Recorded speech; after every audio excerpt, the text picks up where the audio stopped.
Lagian kan gue udah bilang, gue nggak gila-gila masuk surga, say. Gue mah di neraka juga udah nggak apa-apa. Happy, ketemu teman-teman gue banyak.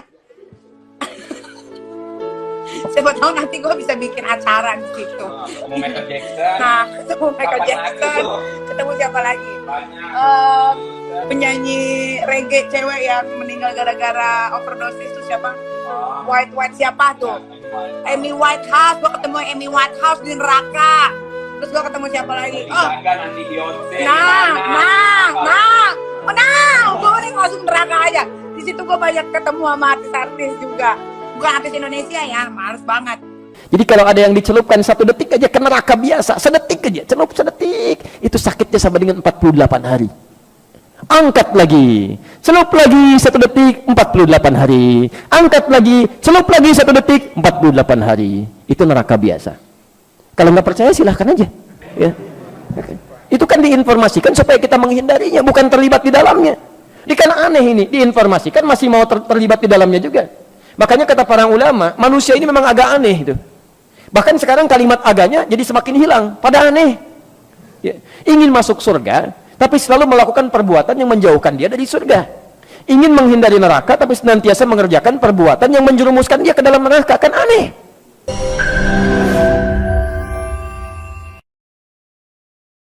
Jangan lupa subscribe, like, and share.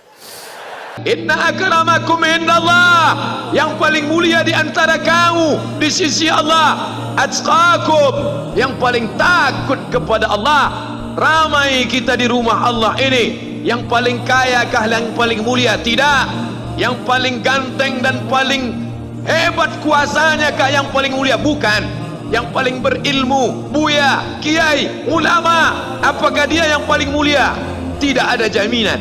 Tapi yang paling takut kepada Allah subhanahu wa ta'ala, takut terjerumus dalam riba, takut terjerumus dalam syubhat, takut makan haram, sehingga dia biarkan dirinya dalam kesusahan, susah dalam pandangan manusia, melarat dalam pandangan orang kaya, tapi hidup mulia dalam pandangan Allah, para malaikat, nabi dan rasul. Hari ini orang itu dikatakan bodoh, hari ini dia dikatakan goblok, hari ini dia dikatakan kamu tolol sekali. Mengapa tidak kamu pakai kekuasaanmu? Mengapa tidak kamu pakai kesempatan? Hidup hanya sekali, pakailah sesuka hati. Tapi dia takut kepada Allah subhanahu wa ta'ala. Pagi dan petang dia katakan, Allahumma ajirna minan nar, Allahumma ajirna minan nar, Allahumma ajirna minan nar. Selamatkan kami, aku, istriku, anakku, keluargaku dari api neraka ya Allah. Betapa kehidupan yang singkat, tapi di tengah hidup yang singkat ini banyak yang tidak sadar, sehingga azab yang dia terima lama, berkekalan, khalidina fiha abada, kekal selama-lamanya.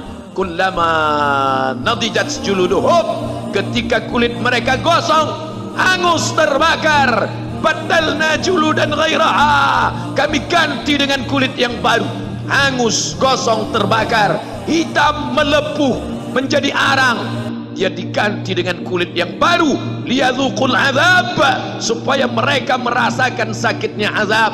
Mereka yang melihat azab itu berteriak, Rabbana absarna, Rabbana, ya Tuhan kami, absarna, mata kami sudah melihat, wa sami'na, telinga kami sudah mendengar, farji'na, kembalikan lagi kami ke dunia, balikkan lagi kami ke dunia, kami tak tahan, farji'na, kembalikan kami ke dunia, na'mal salihah, kami ingin beramal saleh.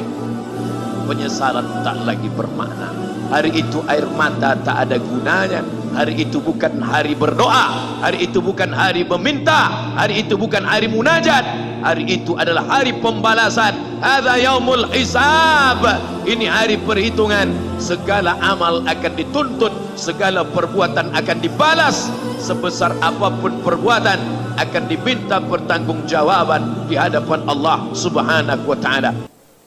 Baik, tapi pada perilakunya. Jadi ada orang-orang yang perilakunya menyimpang dari aturan Allah. Maaf, kalau yang tidak beriman menyimpang, wajar karena nggak ada imannya. Saya mau tanya, ada nggak orang Islam yang menyimpang dari aturan Allah? Ada. Diajak sholat susah, dengar azan marah-marah misalnya, diajak ngaji ngajak berselisih, bisa terjadi itu ya, ada ya. Nah, kalau ada orang-orang seperti ini, tiba-tiba banyak amal salahnya, sedikit amal solehnya, di akhirat nanti timbangan amal salahnya lebih banyak, amal solehnya sedikit, dimasukkan ke dalam neraka. Perhatikan, neraka tingkat paling ringan, di situ ada jahanamnya enggak? Tidak, disebutkan nar saja. Apa siksaannya? Perhatikan kalimatnya, saufan nuslihim nara, maka kami akan tarik, nusli itu tarik ubun-ubunnya, dicelupkan ke dalam neraka. Disiksa paling ringan di neraka itu adalah saat seseorang sudah dihisab tempatnya neraka, itu ubun-ubunnya ditarik tuh, yang paling ringan. Dari kata nusli, ya, tasla naran hamiyah, gitu kan? Ada disebutkan, ada sebagian tempat yang disebutkan. Jadi kalau ada kata asla yusli, nusli, itu ubun-ubun yang ditarik begini. Maaf Pak ya, puncak kemuliaan manusia itu ada di mana ya? Di kepalanya. Makanya kalau ada orang-orang kan mau diseret dalam urusan dunia, untuk merendahkan dia, kepalanya ditarik kan? Saat kita ingin bersujud kepada Allah, kita turunkan kepala kita untuk menunjukkan bahwa ini puncak penghambaan yang paling tinggi. Maka ketika di akhirat nanti, maaf kalau dalam urusan dunia Anda pernah diseret, yang tahu cuma teman dunia saja. Anda diseret di Bekasi misalnya sama orang-orang yang tidak berperikemanusiaan, diseret kepalanya, yang tahu cuma orang Bekasi. Tapi saat Anda diseret misalnya di akhirat nanti, itu dibuka semua alam langit dan bumi melihat Anda. Ini rupanya manusia ini, diseret di bawah tuh, ubun-ubunnya ditarik begini ya. Dan nusli yang kedua, asla yusli itu bisa berarti sesuatu yang dicelupkan dan diangkat kembali. Pernah bikin teh celup? Teh celup? Pernah? Halo? Ya, teh celup itu kan masukkan, angkat begini ya, masukkan, angkat. Nah ini neraka yang paling ringan siksaannya, diambil ubun-ubunnya, dicelupkan ke neraka, angkat begini, celupkan, angkat. Jadi ada malaikat yang memang tugasnya cuma celup, angkat gitu ya. Bukan angkat biasa, bukan celup biasa. Kullama nadijat juluduhum, begitu dicelupkan begini, hancur semua tubuh plus dengan kulitnya. Kenapa di sini disebutkan kulit? Ya, kulit sebagai perwakilan dari seluruh anggota tubuhnya, karena kulit ini bagian dari indera perasa yang sangat tajam, pekat. Ya, jadi kalau kulitnya ini diibaratkan dengan lukisan kulit di sini, seakan-akan bahasanya bukan kulit, kalau ingin terjemahkan lebih luas, seakan-akan ingin mengatakan, maaf, ketika masuk ke neraka ini, itu sakitnya menjalar ke seluruh bagian organ tubuh. Bukankah saat kulit itu kena, kemudian yang lain merasakan? Ya. Maka kata Allah, saya akan buat rasa nih, ketika dicelupkan semua organ tubuhnya merasakan. Jelas ya? Tapi nggak sampai situ, begitu hancur semuanya. Ya, perhatikan, baddalnahum juludan ghairaha, diangkat lagi, sembuh lagi, celupkan, hancur lagi, angkat, sembuh lagi. Baik, informasi saja, satu harinya sama dengan, tahu dari mana? Tahu dari mana 1000 tahun? Baik, Quran surah ke-32 itu kan? Ya, surah ke-32 itu kan? Saja yang kita bacakan dalam setiap Jumat itu kan? Baik, dari ayat kelimanya itu, fi yaumin kana miqdaruhu alfa sanatin mimma ta'udun. Dalam seharinya malaikat naik hitungannya sampai dengan 1000 tahun. Sehari sama dengan 1000 tahun.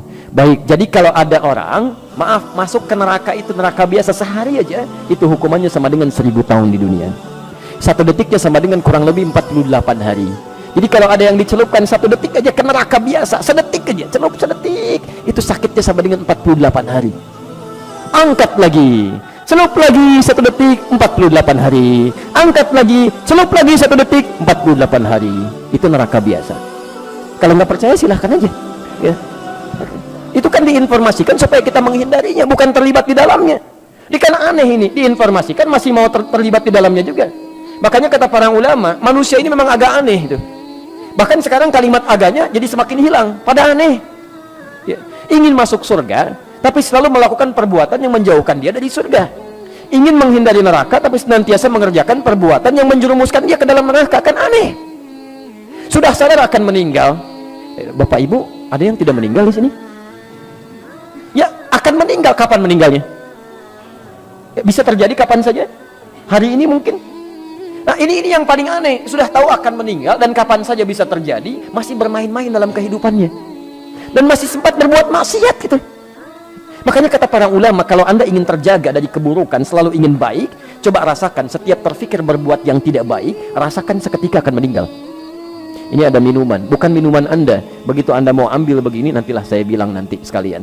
Rasakan, begitu Anda ambil, Anda mau teguk itu, malaikat maut datang menjemput Anda. Itu insya Allah akan selalu dijaga, Pak. Anda masuk ke kantor sendirian, di ruangan kantor, mau tanda tangan proyek itu kan, yang nilainya miliaran, tapi dengan cara yang salah, haram. Padahal sholatnya dikerjakan, ikut taklim juga, godaan tidak biasa. Bayangkan ketika tanda tangan itu, malaikat maut datang menjemput Anda. Itu paling gampang. Paling gampang. Antum kajian, temannya sedang wudhu, penanya di situ mau nulis cepet-cepet, nanti bilangnya lah gitu kan. Antum nggak ada pena, tiba-tiba ngambil pena temannya, tulis dulu gitu kan. Hati-hati, antum belum aman tuh. Ya, dianya memang sedang wudhu, Anda berniat nanti sekalian pas pulang saya bilang, tadi saya pinjam pulpen kamu gitu kan. Tapi apakah Anda bisa menjamin Anda bisa bertahan dalam kehidupan sampai dia kembali dari wudhunya? Belum tentu. Karena itu hati-hati gitu. Ya, hati-hati, bertakwalah pada Allah Subhanahu wa taala. Hidup kita itu terjamin, ya, terjamin dalam nuansa kapan saja bisa pulang. Jelas di sini? Baik. Saya kembalikan dulu ke bahasan kita sekarang. Yang di neraka biasa saja hukumannya sudah seperti itu. Bagaimana dengan neraka jahanam? Neraka jahanam itu jangan tunggu sampai ke nerakanya. Di alam kubur aja sudah mulai ditampakkan itu. Nih tempat kamu ini nih. Quran surah ke 40. Ya. Ghafir atau Al-Mu'min nanti dibaca kemudian saja, dibuka nanti dari ayat ke-45 sampai ayat 47-nya. Ya.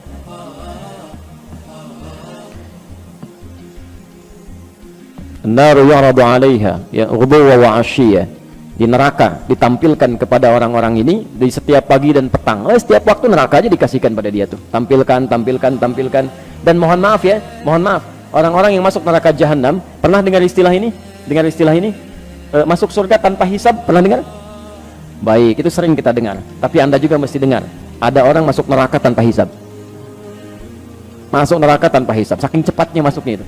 Dalam tanda petik ya, saking cepatnya. Quran surah ke-18 Al-Kahf ayat 100 sampai 101. Posisi paling kiri sebelah atas ke pertengahan.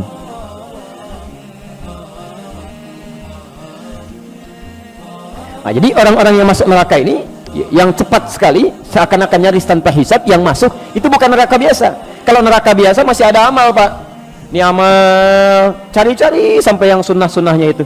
Begitu tidak juga ketemu, banyak amal jeleknya, yang salahnya, ya sudah neraka dia. Tapi jahanam tidak. Wa aradna jahannama yawma idzil kafirina arba. Jadi saat hisab itu, proses di hari kiamat nanti kita akan saksikan sendiri, wallahu a'lam bissawab. Saat orang mulai melihat, ya maaf ya, ada orang yang cepat melewati sirat tuh, cepat langsung masuk ke surganya. Bahkan dari sejak nerima kitabnya, ada yang dari kanannya senang luar biasa, ada yang mohon maaf di belakang punggungnya, ada dia merasa ketakutan luar biasa. Tiba-tiba ada orang-orang yang tegangnya luar biasa. Saya nanti di mana ya? Kitab saya di kanan atau di kiri atau di punggung di belakang saya. Tiba-tiba ayatnya turun. Udah, kamu nggak usah banyak mikir deh. Tempat kamu di sini nih, neraka jahanam, nanti langsung masuk aja. Ya capek kalau dipikirin juga. Wa aradna jahannama yawma idzil kafirina arba. Pada saat itu ketika orang sibuk memikirkan hisab, kami tampilkan pada golongan ahli neraka jahanam. Tempat kamu akan di sini. Gak usah banyak mikir, nanti langsung ke sini aja. Dibayangkan tuh. Siapa orang-orang ini? Ayat 101-nya. Ternyata bukan cuma kafir di sini, bukan cuma orang tidak beriman saja. Ada orang-orang beriman yang sulitnya luar biasa. Alladzina kanat a'yunuhum fi ghita'in an dzikri. Yaitu orang-orang yang matanya ya, sulit sekali mendapati petunjuk saya, sulit digunakan ingat kepada saya. Kalimat zikir itu segala kegiatan yang mengingatkan kita kepada Allah. Wa kanu la yastati'una sam'a, bahkan telinganya sulit dengar itu. Ada orang sudah mengatakan Islam, dengar azan Allahu Akbar, Masya Allah. Ada orang masih telat, yang ini masa malah marah-marah. Kenapa azannya dekat rumah saya? Oh, Masya Allah. Yang jadi masalah kenapa rumah Anda dekat dengan suara azan? Ini kan aneh ini. Anda dengar panggilan manusia biasa aja, kenapa dengar panggilan Allah jadi marah-marah? Coba Anda, Pak Ibu sekalian, ini kan ditujukan untuk orang yang sholat, bukan untuk saya. Wah, Masya Allah, gitu kan. Anda pernah ke bandara? Halo? Di airport ya? Baik, ada panggilan di situ? Baik, panggilan siap-siap, panggilan pesawat nomor sekian. Maaf, kadang-kadang yang dipanggil Anda atau orang lain? Pesawat Garuda dengan penerbangan sekian siap-siap, padahal Anda mau naik Batik misalnya, yang dipanggil orang lain, tapi kan Anda nggak marah. Kedengaran Anda juga, suaranya kencang juga gitu kan. Maaf teman-teman sekalian, kenapa panggilan dunia orang biasa-biasa saja, panggilan Allah bisa pada sewot tuh ya? Kan pada aneh orang-orang ini ya. Nah, tapi yang paling indah adalah dipanggil lewat panggilan, belum mau datang juga. Saking sayangnya Allah, ini yang paling indah. Allah itu tidak akan membiarkan seorang hamba kembali ke akhirat kecuali dia telah mendapatkan petunjuk sampai ke puncaknya. Kalau telinganya nggak bisa dengar, barangkali matanya masih mau lihat. Dia nggak mau ke masjid, belum ke masjid, tiba-tiba diperlihatkan di depan matanya orang mulai berangkat. Dari orang dewasa, anak kecil, orang sudah mulai masuk ke masjid, dia masih betulin mobil begini gitu kan, mulai lewat, Pak, Assalamualaikum, Waalaikumsalam, nggak dilihat juga begini, lewat, sampai anak kecil, Om, masjid yuk, udah nanti Om nyusul, Masya Allah, ke masjidnya enggak gitu kan. Nah, orang-orang seperti ini yang sulit diingatkan saat di dunia, itu bahkan langsung disebutkan, udah neraka jahanam, kalau dia tidak bertobat selama hidupnya. Nah sekarang perhatikan sini, orang yang membunuh ini, kalau ada niat pembunuhan dalam dirinya, maka tempatnya paling minimal di neraka biasa dengan siksa seperti tadi. Kalau itu direncanakan, maka tempatnya di neraka jahanam, khalidan fiha, nggak akan pernah keluar dari situ, kekal di dalamnya.